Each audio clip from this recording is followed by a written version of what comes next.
இந்த எலுமிச்சஞ்செடி வந்து ஈசாவிலேருந்து வாங்கிட்டு வந்தது ஒரு செடி ரூ. 7ன்னு வாங்கிட்டு வந்திருக்கேன். இப்போ இந்த எலுமிச்சஞ்செடி எப்படி வந்து நடறது அப்படிங்கிறத நான் காமிக்க போகிறேன். இந்த மாதிரி நட்டுட்டிங்கன்னா உங்களுக்கு வந்து தண்ணி ஊற்றுற வேலை ரொம்ப கம்மியாக இருக்குது. நல்லா மகசூலும் தெரியும். இப்போ நீங்கள் அடுத்தது பார்க்கலாம் நான் எப்படி நடப்போகிறேன் அப்படிங்கிறதுன்னு. ஃபஸ்ட்டு வந்து ஒரு 2 அடிக்கு இருக்கிற மாதிரி நல்லா ஆழமாக நல்லா குழி தோண்டிக்கிட்டேன்.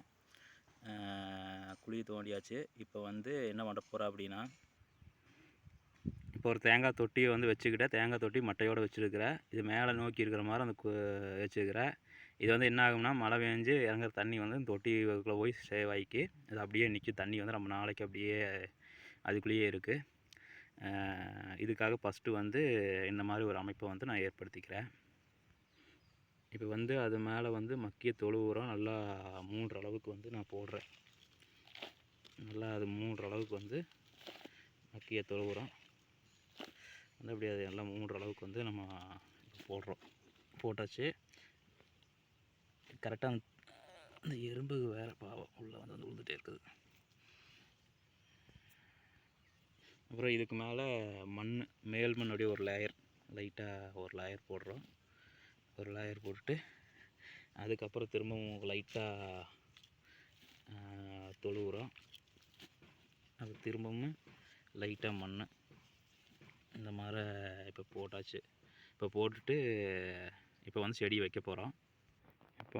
இப்போ நல்லா வந்து செடியை வந்து நம்ம எடுத்து வச்சாச்சு. இப்போ நம்ம செடியை எடுத்து வச்சுட்டு இதுக்கப்புறம் இதை சுற்றி மட்டை வைக்க போகிறோம்.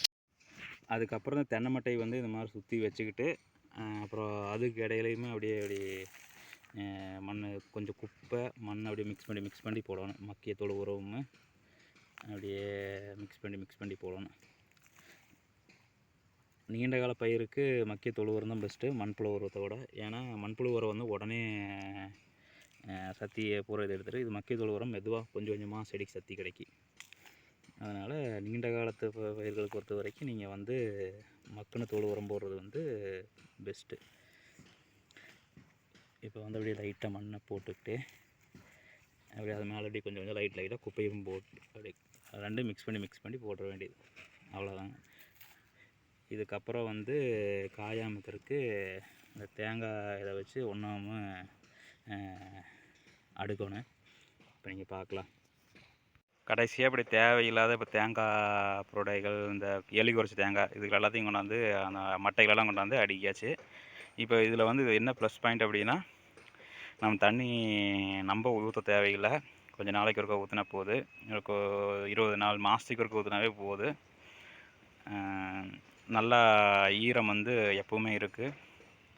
சேனலை சப்ஸ்கிரைப் பண்ணுங்கள், ஷேர் பண்ணுங்கள். தேங்க்யூ.